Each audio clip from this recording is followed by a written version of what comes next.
శ్రీమాత్రే నమ. జయ గురు దత్తాత్రేయ నమ. ఈ వీడియోలో మనం జూన్ 1వ తారీఖు నుంచి 16వ తారీఖు మధ్యలో జరగబోయే పక్ష ఫలితాలు వృషభ రాశి వారికి ఏ విధంగా ఉండబోతున్నాయి అన్న విషయాన్ని మనం ఈ వీడియోలో పరిశీలిద్దాం. మరి శుక్రుడు ఈ రాశి వారికి ఈ రాశ్యాధిపతిగా స్వక్షేత్రగతుడు అవడం వల్ల మాలవ్య మహాపురుష యోగం అనే ఒక పంచమహాపురుష యోగం పర్టికులర్గా ఈ రాశి వారికి మాత్రం ఏర్పడడం జరిగింది. సరే, ఈ యోగ ప్రభావం వల్ల ముఖ్యంగా ఏంటంటే స్త్రీలకి చాలా అనుకూలంగా ఉండే అవకాశం ఉంటుంది. అటు వివాహ సంబంధించిన విషయాల్లో కానీ, లేదంటే ఏదన్నా శుభకార్యాలు సంబంధించినవి, ఏదన్నా మరి వస్తువులు, బంగారు ఆభరణాలు అటువంటివి సేకరించే కొనుక్కునే ప్రయత్నంలో వాళ్ళకి అనుకూలించే అవకాశం ఉంటుంది. ఒక విధంగా మరి ఈ శుక్రుడు ప్రస్తుతం రవికి దగ్గరగా ఉంటూ అసంగత్యుడై ఉండడం వల్ల, అంటే ఒక విధంగా శుక్రమౌఢ్యం వల్ల తన పూర్తిగా మాలవ్య మహాపురుష యోగం అనే ఈ పంచమహాపురుష యోగంలో బలాన్ని సంపూర్ణంగా ఇవ్వలేకపోవడం జరుగుతుంటుంది. ఈ కారణం వల్ల ఏంటంటే జాతకుడికి ఎప్పుడైతే శుక్రుడు ఈ రవికి దగ్గరగా ఉన్నాడో ధన సంబంధించిన విషయాల్లో చాలా వరకు రావాల్సినటువంటి ధనం సకాలంలో రాకపోవడం వల్ల మరి ముఖ్యమైన కార్యక్రమాలు వాయిదా పడడం ఒకటి జరుగుతూ ఉంటుంది. అలాగే జాతకుడు అనవసర విషయాల మీద ఎక్కువ శ్రద్ధ పెట్టి రాంగ్ ఇన్వెస్ట్మెంట్ చేయడం, కొన్ని సందర్భాల్లో సరైన నిర్ణయాలు తీసుకోలేకపోవడం వల్ల వ్యాపార సంబంధించిన విషయాల్లో కొంతవరకు నష్టాన్ని కలగడం జరిగే అవకాశం ఉంది. అలాగే ముఖ్యంగా ఆరోగ్య సంబంధించిన విషయాల్లో కూడా కొంత జాగ్రత్త వహించాలి. అలాగే ముఖ్యంగా జాతకుడు కంటికి సంబంధించినటువంటి ప్రాబ్లమ్స్ కానీ, టీత్కి సంబంధించిన ప్రాబ్లమ్స్తో కొంతవరకు మరి ఈ వారంలో సఫర్ అయ్యే అవకాశం ఉంది. కాబట్టి ఈ విషయంలో జాగ్రత్త తీసుకోవడం మంచిది. ఇక బుధుడు, గురువు కూడా ఇదే రాశిలో సంచరించడం వల్ల ఇది విద్యార్థులకి ఒక విధంగా చాలా ఉన్నత విద్యా యోగాన్ని ఏర్పరిచింది. అలాగే వ్యక్తిగతంగా జాతకుల యొక్క జ్ఞాపక శక్తి పెరుగుతూ ఉంటుంది, కాన్ఫిడెన్స్ పెరుగుతుంది. గతంలో చదివినవి కూడా గుర్తుకు రావడం వల్ల పరీక్షలు బాగా రాయడం జరుగుతుంటుంది. ముఖ్యంగా ఉన్నత విద్యలో ప్రవేశం కొరకు ఎవరైతే ఎంట్రన్స్ ఎగ్జామ్స్ రాస్తున్నారో, మరీ ముఖ్యంగా మెడికల్ సంబంధించినటువంటి కోర్సులో ఎవరైతే ప్రవేశం కోరుకుంటున్నారో వారికి ఈ సమయంలో మాత్రం చాలా వరకు సక్సెస్ అయ్యే అవకాశం ఉంది. అంటే ముఖ్యంగా 3 శుభగ్రహాలు అతి రేర్గా ఒక రాశిలో కలడం జరుగుతుంటుంది. అటువంటిది ఈ వృషభ రాశి వారికి ఈ వారం ఏర్పడడం జరిగింది. అయితే ముఖ్యంగా మరి రవి బుధుడితో శుక్రుడితో కలిసి కంబస్ట్ అయినప్పుడు కూడా శుక్రుడు విద్యా సంబంధించిన విషయాల్లో చాలా వరకు ఇది కోఆపరేషన్ అవుతూ ఉంటుంది. కాబట్టి ఈ అద్భుత యోగం విద్యార్థులకి చాలా అనుకూలంగా ఉంటుంది. అలాగే మరి కొంతవరకు కొత్త విద్యలు నేర్చుకుందాం అనుకున్న వాళ్ళకి, వ్యవసాయదారులకు కూడా ఇది చాలా వరకు అనుకూలించే కాంబినేషన్. మరి లాభస్థానంలో ఉన్నటువంటి రాహు చాలా వరకు మరి కంప్యూటర్ రంగంలో ఉన్న వాళ్ళకి, సినిమా పరిశ్రమలో ఉన్న వాళ్ళకి, రాజకీయ రంగంలో ఉన్న వాళ్ళకి కొంతవరకు అనుకూలించే సమయం. అలాగే విదేశ మిత్రులు కానీ, ఇతర కమ్యూనిటీ మిత్రుల వల్ల మీకు కొంతవరకు సహాయ సహకారాలు రావడం కూడా జరిగే అవకాశం ఉంది. సో అలాగేంటంటే ఏదైనా ఇన్వెస్ట్మెంట్ చేసేటప్పుడు మాత్రం కొద్దిగా జాగ్రత్తగా ఉండడం మంచిది. బట్ మీరు ఎవరికన్నా మరి ఈ సమయంలో ధనం లాంటిది ఏమైనా ఇచ్చినా అది తిరిగి రావడం కష్టమవుతుంది. కాబట్టి సాధ్యమైనంత వరకు ఎంతసేపు మీకు వచ్చే ధనాన్ని కోసి మీ వ్యవహారాలు చూసుకోవాలి తప్ప ఇతరులకి సహాయం చేసే కార్యక్రమాలు, ఇతరులకి డబ్బు ఇచ్చే కార్యక్రమాలు చాలా వరకు వాయిదా వేసుకోవడం మంచిది. మరి కుజుడు 12వ స్థానంలో ఉండడం వల్ల ఈ సమయంలో భూములపైన, స్థిరాస్తులపైన పెట్టుబడి పెట్టే అవకాశం ఉంది.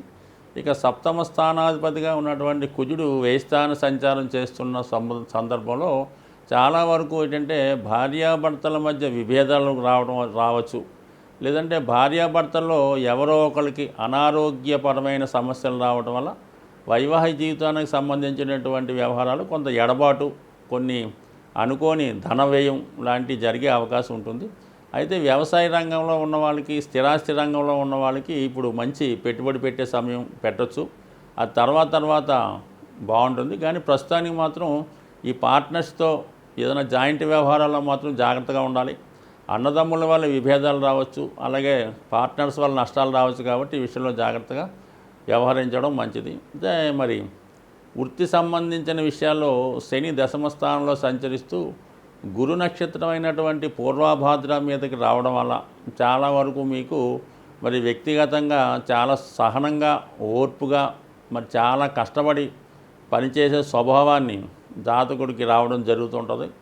ఏదైనా కొత్త కార్యక్రమాలు ప్రారంభించడానికి కూడా మరి ఈ టైము చాలా వరకు అనుకూలించే సమయం. మరి వృత్తి మారదాం అనుకున్న వాళ్ళకి స్వయశక్తితో వాళ్ళు ఓన్ ఎఫర్ట్స్తో ఏదైనా కొత్త ఉద్యోగ ప్రయత్నాలు కూడా ఈ సమయంలో చేయడం వల్ల చాలా వరకు మరి పెద్ద పెద్ద ఉద్యోగాలు అయితే రావడం అయితే కష్టం, కానీ కొద్దిపాటి ఉద్యోగాలు జాతకుడు అర్హత కన్నా కొంత తక్కువ స్థాయి ఉద్యోగాలు ఈ సమయంలో వృషభ రాశి వారికి వచ్చే అవకాశం ఉంటుంది. కాబట్టి వాళ్ళు జాగ్రత్తగా మరి ముందుగా ఎవరైతే కొత్తగా ఉద్యోగం కోసం ప్రయత్నం చేస్తున్నారో వారు ముందుగా ఈ ఉద్యోగంలో చేరిపోతే దాని తర్వాత మళ్ళీ ఇంప్రూవ్ చేసుకోవచ్చు. అంటే రాబోయే టైము ఫ్యూచరు చాలా అనుకూలించే అవకాశం ఉంది. కాబట్టి ప్రజెంట్ కొంతవరకు వృత్తి సంబంధించిన విషయాల్లో రాజీ పడటం మంచిది. అలాగే గత కొంతకాలంగా కేతుగ్రహ పంచమ సంచారం వల్ల చాలా వరకు వైవాహిక జీవితంలో ఇబ్బందులు వచ్చే అవకాశం ఉంది. అలాగే ప్రేమికుల మధ్య ఎడబాటు వచ్చే అవకాశం ఉంది. మరి ఎవరైతే షేర్ మార్కెట్, స్పెక్యులేషను, జోదం, ఆన్లైన్ గేమ్స్, క్రికెట్ బెట్టింగ్ల వాటికి చాలా వరకు దూరంగా ఉండడం మంచిది. ఎట్టి పరిస్థితుల్లో కూడా ఇటువంటి వాటిలో ఈ సమయంలో ఇన్వాల్వ్మెంట్ అవ్వడం వల్ల ఏంటంటే చాలా వరకు నష్టమే తప్ప ఏమాత్రం ఫలితం వచ్చే అవకాశం లేదు. కాబట్టి జాగ్రత్తగా వ్యవహరించండి. మరి ఈ సమయంలో మరి జాతకుడికి పోయిన డబ్బు తిరిగి రావడం కానీ, ఒకరికి ఇచ్చినటువంటి రుణం తిరిగి రావడం కానీ, ఇలాగే మీరు ఏదన్నా బెట్టింగ్లో చేస్తే అవి పోయే అవకాశం ఉంది. కాబట్టి ఫైనాన్స్ సంబంధించిన విషయాల్లో మీకు రావాల్సినవి ఏమన్నా ఉంటే వసూలు చేసుకొని జాగ్రత్త పెట్టుకోవడం తప్ప ధనాన్ని మాత్రం ఈ 15 రోజుల్లో బయటికి పంపితే మాత్రం తిరిగి వచ్చే అవకాశం లేదు. కాబట్టి జాగ్రత్తగా వ్యవహరించండి. మరి ఈ వారం అంతా కూడా ఈ రాశివారు శుక్రగ్రహ అనుగ్రహం కోసం మరి లక్ష్మీ స్తోత్రాన్ని కానీ, కనకదార స్తోత్ర పారాయణ వల్ల ఖచ్చితంగా ఆర్థిక పరంగా సుఖంగా సంతోషంగా ఉండే అవకాశం ఉంది. ముఖ్యంగా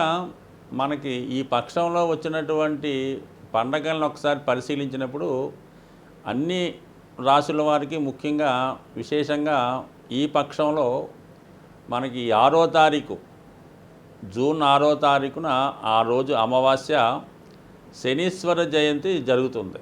సో ఆ కారణం వల్ల గ్రహ అనుగ్రహం కావాలనుకునే వాళ్ళు, జీవితంలో వృద్ధి చెందదాం అనుకున్న వాళ్ళు, ముఖ్యంగా ఏ రాశితో సంబంధం లేకుండా అన్ని రాశుల వారు కూడా ఆ రోజు విధి విధానంగా మరి వీలైనంత వరకు సూర్యోదయం లోపులే మనకి ఏదన్నా దేవాలయాన్ని దర్శించి, ముఖ్యంగా శివాలయాన్ని దర్శించడం, అక్కడ ఉన్నటువంటి నవగ్రహాల్లో శని భగవానుడిని విధి విధానంగా అభిషేకం చేసి దాని తర్వాత శివుణ్ణి కూడా దర్శించడం వల్ల, అలాగే వీలైతే ఆ రోజు నూనెతో చేసినటువంటి పదార్థాలు ఏది కూడా తినకూడదు అన్నమాట. అంటే అలాగే నెయ్యితో చేసినవి కూడా తినకూడదు. సాధ్యమైనంత వరకు ఫ్రూట్స్ తినడం, ఆయిల్ ఉపయోగించకుండా తయారు చేయనటువంటి వస్తువుల్ని తినడం వల్ల మరి ఆ ఒక్కరోజు మీరు వీలైతే నిడారంభరంగా చాలా సింపుల్గా జీవించడం, ఆ ఒక్కరోజు రాత్రి భూసైనం అంటే కింద చాప మీద పడుకోవడం వల్ల మీరు ఈ శనీశ్వర జయంతి రోజు అంటే జూన్ 6వ తారీఖు అమావాస్య రోజు ఎంత నియమంగా ఉంటే దాని ప్రభావం మీకు ఈ సంవత్సరం అంతా కూడా మీ మీద ఉంటుంది. ఆ కారణం వల్ల ఈ శని దోషాల వల్ల అయితే మీకు ఖచ్చితంగా మంచి ఫలితాలు రావడం జరుగుతుంది. ఖచ్చితంగా జీవితంలో ఒకటి అభివృద్ధి చెందాలంటే శని అనుగ్రహం ఖచ్చితంగా ఉండాలి. శని అనుగ్రహం లేనిదే జాతకుడు ఏది కూడా చేయలేడు. వివాహం కానీ, ఉద్యోగం కానీ, సంపాదన కానీ ఏది ఉండాలన్నా ఖచ్చితంగా శని యొక్క అనుగ్రహం తప్పనిసరి. శని యొక్క అనుగ్రహం కోసం అందరూ కూడా మరి ఈ జూన్ 6వ తారీఖున వచ్చినటువంటి శని జయంతిని విధి విధానంగా చేయడం అన్నది చాలా ఖచ్చితమైనటువంటి నియమం. తప్పనిసరి కూడా ఎవరైతే శాస్త్రాన్ని నమ్ముతారో, ఎవరైతే నవగ్రహాలు నమ్ముతారో వారు ఖచ్చితంగా చేయండి. అలాగే మరి అంతకు ముందు రోజు వచ్చే 5వ తారీఖు మాస శివరాత్రి రోజు కూడా విధి విధానంగా మరి వీళ్ళని బట్టి ఆ రోజు శివుడికి అభిషేకం చేసుకోవడం వల్ల కూడా శని యొక్క దోషాల నుంచి బయటపడే అవకాశం ఉంది. ఇంకా ఓవరాల్గా సక్సెస్ కావాలనుకునేవాళ్ళు, అలాగే ప్రస్తుతం కుజుడు బలంగా ఉన్నాడు కాబట్టి కుజుని యొక్క అనుగ్రహం ఇంకా కావాలనుకుంటే మరి జూన్ 1వ తారీఖున ఉన్నటువంటి హనుమాన్ జయంతి రోజు హనుమంతుణ్ణి విధి విధానంగా పూజించడం, వీలైతే తమలపాకులతో కానీ సింధూరంతో కానీ పూజించడం మంచిది. ఆ రోజు మరి ఉపవాసం ఉండడం కానీ, విధి విధానంగా నియమంగా ఉండడం కానీ, హనుమంతుని ఉత్సవాల్లో పాల్గొనడం వల్ల సక్సెస్ అన్నది చాలా సులువుగా సంపాదించవచ్చు. ఈ సమయంలో హనుమంతుడు ఇచ్చినటువంటి వేగంగా ఎవరు కూడా ఫలితాన్ని ఇవ్వలేరు. మరి అదృష్టవశాత్తు మరి కుజుడు ఈ 1వ తారీఖునే మేషరాశిలోకి వచ్చి అద్భుతమైనటువంటి స్వక్షేత్రంలోకి రావడం, అదే రోజు హనుమత్ జయంతి రావడం, నిజంగా కుజుని యొక్క అనుగ్రహం కావలసిన వారు స్వామి యొక్క సేవ చేయడం వల్ల కంపల్సరీగా వృత్తిలో విజయం పొందే అవకాశం ఉంటుంది. స్వస్తి.